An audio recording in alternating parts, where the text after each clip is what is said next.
आप इन्हें काम नहीं करने दे रहे हैं, इसी वजह से उससे जनता सफर कर रही है, जो तस्वीरें आ रही है दिल्ली की। देखिए, मैं पहले तो एक बात का पहले जवाब देना चाहूँगा। ये विवेक जी जैसे लोग जो एजेंडा पे बैठते हैं ना नेशनल टेलीविजन पर, और फिर बैठ करके कहते हैं कावड़ियों को देखियो, कावड़ियाँ ऐसा कर रहे हैं, कावड़ियों के साथ ये खड़ी है पार्टी, इसलिए ऐसा हो गया है। ये थोड़ी सी बात उनके लिए भी दीजिएगा जिनकी तस्वीरें आ रही थी अभी, जहाँ इलीगल कॉलोनियों में रोहिंग्या को बसाया हुआ है आपने, उनको टिकाया हुआ है वहाँ पर, और जब उनका डिमोलिशन करने के लिए पुलिस जाती है तो हुड़दंग मचाने का काम करते हैं। वहाँ भी बताइएगा जहाँ मुहर्रम की यात्रा निकल रही है और वहाँ पे कोई निकल के सांस भी नहीं ले सकता उस इलाके से। तो ये जो आपका एजेंडा है ना, हिडन एजेंडा, ये जो किसी को बदनाम करने का, धर्म विशेष पर अटैक करने का, ये एजेंडा अपने पास रखिए, यहाँ पे मत बताया करिए। रही बात दिल्ली की, मैं पुरानी बातों का जवाब तो नहीं दे पाऊंगा क्योंकि समय की आपको मेरे को पता है कि सीमा है, पर मैं नई बात बता देता हूँ। अब हिम्मत रखिए, अब मैं दिल्ली की बात बता देता हूँ। एक एक करके हाँ बोलिए सिद्धार्थ जी, कंप्लीट करिए।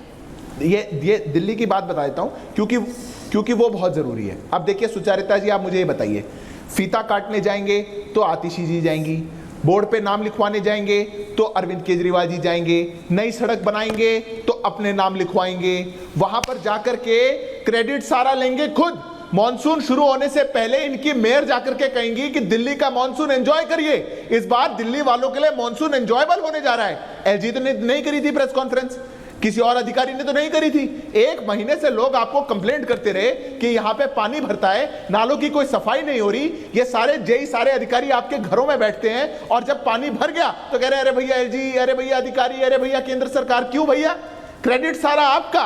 अच्छा गगब और कड़वा थू। ये वाली पॉलिसी अब नहीं चलने वाली। आपको प्रदेश की जनता ने चुना है, एमसीडी के अंदर चुना है, आपको दिल्ली सरकार के अंदर चुना है। जब एमसीडी आपके पास नहीं थी तो दिल्ली सरकार वर्सेस एमसीडी, अब दोनों आ गए तो अब आप कहेंगे एलजी से हम लड़ाई लड़ेंगे। वो कह रहे हैं एनडीएमसी किसके अंडर है? सिद्धार्थ जी, जिम्मेदारी से भागने का सिद्धार्थ जी वो कह रहे हैं एनडीएमसी किसके अंडर है? सारा ठीक रहा, आप एमसीडी पर फोड़ दे। मेरा सवाल बहुत सीधा सा है, कल न जाने कितने लोग इस पानी में फंसे रहे, न जाने कितना घंटों लोग जाम में फंसे थे, उन्हें पता नहीं था उनकी गाड़ी सही सलामत निकलेगी कि नहीं, वो खुद कहीं ना डूब जाए, इतना पानी भरा हुआ था। और ये तस्वीर नहीं, दिल्ली की तस्वीर पहली बार आई है, तो उससे सवाल क्या है? तो सवाल ये है कि पहले इन लोगों ने इस तरह से बर्बाद किया हुआ है दिल्ली को। कांग्रेस और बीजेपी शासन किया, सत्ता में भी ये स्टेट में बैठे रहे, तो आप कितने चलाए 15 सालों में संजय जी एमसीडी को भ्रष्टाचारी बना दिया है कर्मचारियों को। और आप कब से हैं सत्ता में? आप कब से? एक मिनट सिद्धार्थ जी, एक मिनट,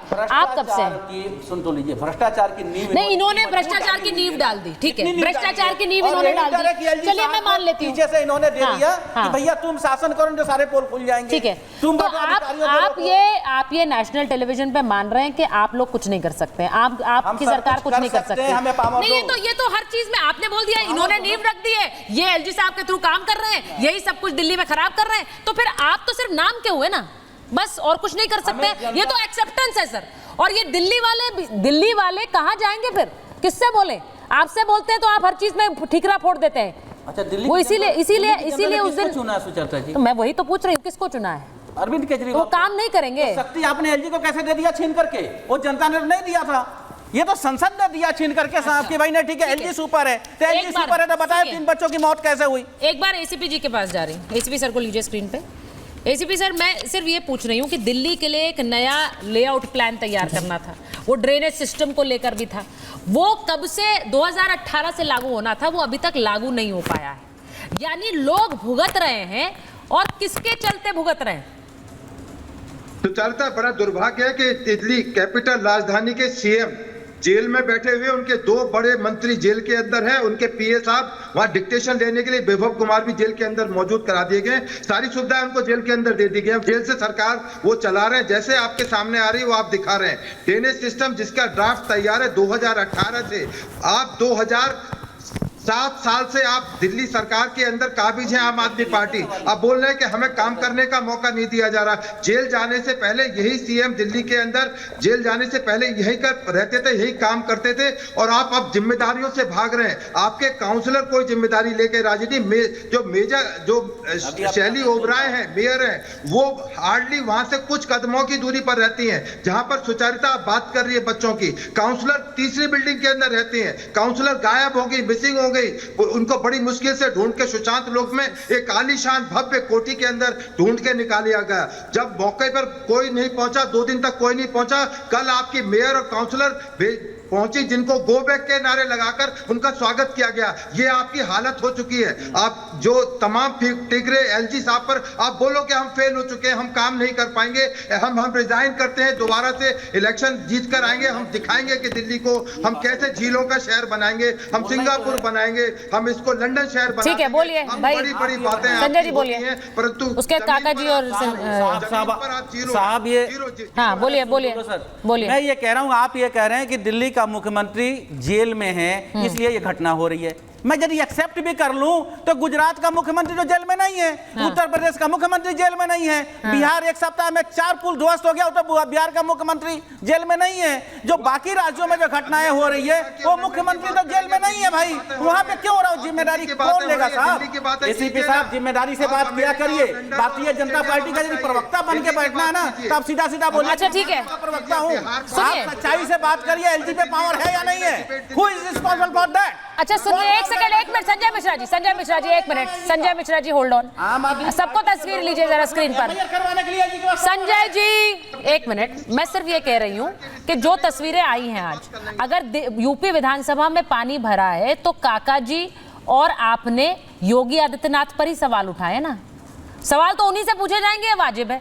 दिल्ली में अगर ये तस्वीर आ रही है तो मुख्यमंत्री से सवाल पूछे जाएंगे। हम एक्शन को लेकर सिद्धार्थ जी से पूछ रहे हैं ना कि बाकी चार लोग पकड़कर नहीं होगा, बाकियों को भी पकड़िए। तो सवाल जो सत्ता में है, जो सरकार चला रहा है, जिसके पास जवाबदेही होगी वही उसी से सवाल पूछे जाएंगे। हाँ बोलिए विवेक जी, एक मिनट विवेक जी क्या बोल रहे हैं? हाँ देखिए, पहली चीज ये है, एक फर्क को समझिए। उत्तर प्रदेश एक पूर्ण राज्य है, दिल्ली पूर्ण राज्य नहीं है। चलिए भाई, मैं आम आदमी पार्टी का समर्थन नहीं दे रहा, मैं कोई उसको सेव करने की कोशिश नहीं कर रहा, लेकिन आपने बहुत सारे पावर्स जैसे दिल्ली पुलिस और बहुत से महकमे, उसमें आपने अरविंद केजरीवाल के पर काट रखे हैं। आम आदमी पार्टी और बाकी पार्टियां बहुत समय से कह रही हैं कि पूर्ण राज्य का दर्जा दीजिए, बहुत सारे विभागों में दीजिए।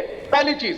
दूसरी बात, कोई भी पार्टी हो, एमसीडी की रिस्पॉन्सिबिलिटी होती है कंस्ट्रक्शन बाय लॉज। ये चाहे मैं सिर्फ आम आदमी पार्टी की बैटिंग नहीं कर रहा, मैं कह रहा हूं कोई भी पार्टी आई हो पिछले 20-30 साल से, एमसीडी और डीडीए दोनों करप्ट रहे हैं, इलीगल कंस्ट्रक्शन दिल्ली में रैंपेंट रहे हैं, और इसी की वजह से बच्चों की जान गई, बेसमेंट में पानी भरा।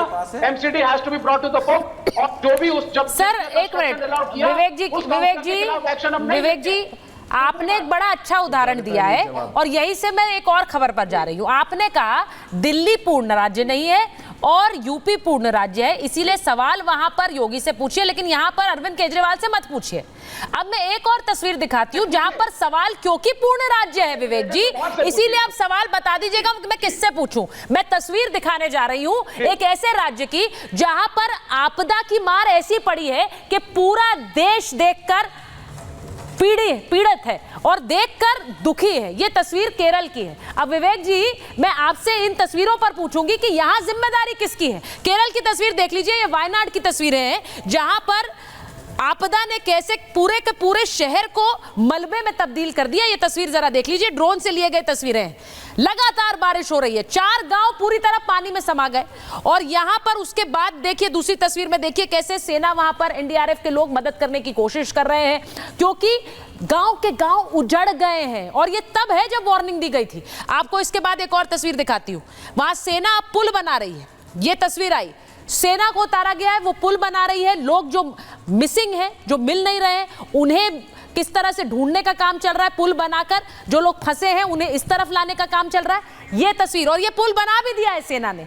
अब ये तस्वीर देखिए, ये देखकर पता चलता है कि हमारी भारतीय सेना पर गर्व भी होता है। देखिए कितनी जल्दी वहां काम किया जा रहा है, लेकिन आपदा ऐसी है कि उसमें इस वक्त सब कम पड़ रहा है।